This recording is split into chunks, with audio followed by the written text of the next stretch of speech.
माजी खासदार डॉक्टर व्यंकटेश काब्दे यांच्या वाढदिवसाचे औचित्य साधून त्यांच्या त्रिवेणी या काव्यसंग्रहाचे प्रकाशन प्रमुख मान्यवरांच्या हस्ते करण्यात आले। नांदेड शहरातील डॉक्टर व्यंकटेश काब्दे यांच्या नारायणा सुपर स्पेशालिटी हॉस्पिटलच्या सभागृहात दिनांक 4 सप्टेंबर रोजी डॉक्टर व्यंकटेश काब्दे यांच्या वाढदिवसाचे औचित्य साधून त्यांच्या त्रिवेणी या तिसऱ्या काव्यसंग्रहाच्या प्रकाशन सोहळ्याचे आयोजन करण्यात आले होते।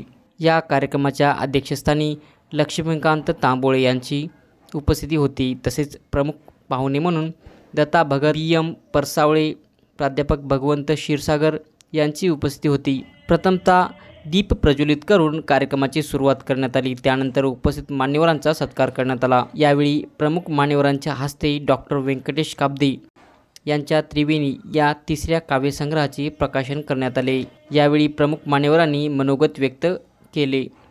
तसेच उपस्थित प्रमुख मान्यवर व नागरिकांनी डॉक्टर व्यंकटेश काब्दे यांना त्यांच्या वाढदिवसानिमित्त व प्रकाशित केलेल्या काव्यसंग्रहानिमित्त शुभेच्छा दिल्या। असताना म्हणजे 3री-4थीत असताना माझे गुरुजी रामसुधाकरराव पाटील, गंगाराम पाटील तंबूरकर यांनी मला साहित्याची गोडी लावली त्या काळामध्ये।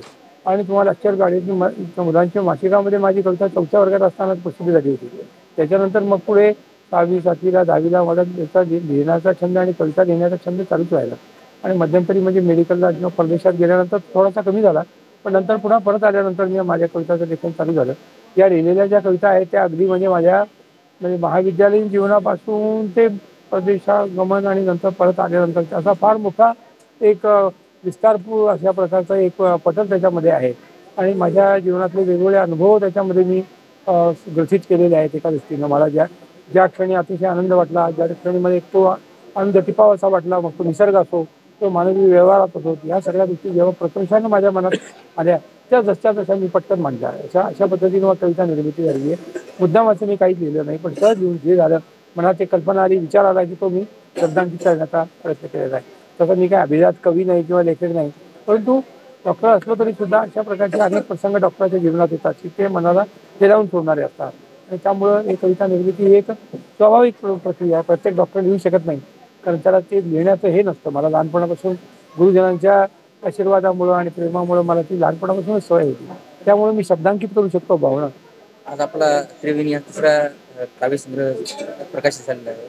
काय कोण प्रमुख पाहुणे होते, काय? हां, फार मोठी माणसं जी आहे ना, ज्यांचं मराठवाड्याच्या साहित्यामध्ये त्यांचं फार मोठं नाव आहे, अशी मंडळी आज कार्यक्रमात आली। हे सुद्धा मी माझे भाग्य समजतो। पण ज्यांना मी अगदी लहानपणापासून ओळखतो असे लक्ष्मीकांत तांबोळी, म्हणजे ज्यांनी महाराष्ट्र गीत लिहिलेलं आहे आणि जे खरोखर अत्यंत नामवंत अशा प्रकारचे कवी होते, प्राचार्य आहेत, ते अध्यक्ष म्हणून लावले। त्यानंतर दत्ता भगत हे जे आहे एक महान साहित्यिक, जे अखिल भारतीय नाट्य परिषदेचे अध्यक्ष होते, ते मग या कार्यक्रमात आले आणि त्यांनी लिखित मनोगत फार चांगल्या पद्धतीने त्यांचं मांडलं गेलं। भगवंत क्षीरसागर हे पण अनेक मोठे नावाजलेले जुने साहित्यिक आहेत। आणि परसबाळे हे तर विचारू नका, परसबाळे हे जे आहे एक अत्यंत म्हणजे एक अंतर्मुख करणारे अशा प्रकारचे विचार, कवितेचं एक चांगल्या पद्धतीनं विश्लेषण करून कविता कशी निर्माण होते आणि कवितेचं त्याचं काय महत्त्व आहे, भावना ही कशी व्यक्त होते, फार अप्रतिम पद्धतीनं ते आजच्या कार्यक्रमामध्ये मांडलं। आणि चित्र, प्रत्येक पुस्तकातली कविता आहे त्यांना अतिशय सुंदर अशा प्रकारची चित्र परसबाळेंनी दिलेली आहे। त्यामुळं म्हणजे हे मार्केटच्या दृष्टीनं कविता संग्रह कसा होईल त्याचं मला माहिती नाही, पण मला स्वतःला या कविता संग्रहामध्ये माझ्या भावना व्यक्त करता आल्या आणि त्या अतिशय उत्तम पद्धतीनं व्यक्त झाल्या, याचा मला फार आनंद आहे।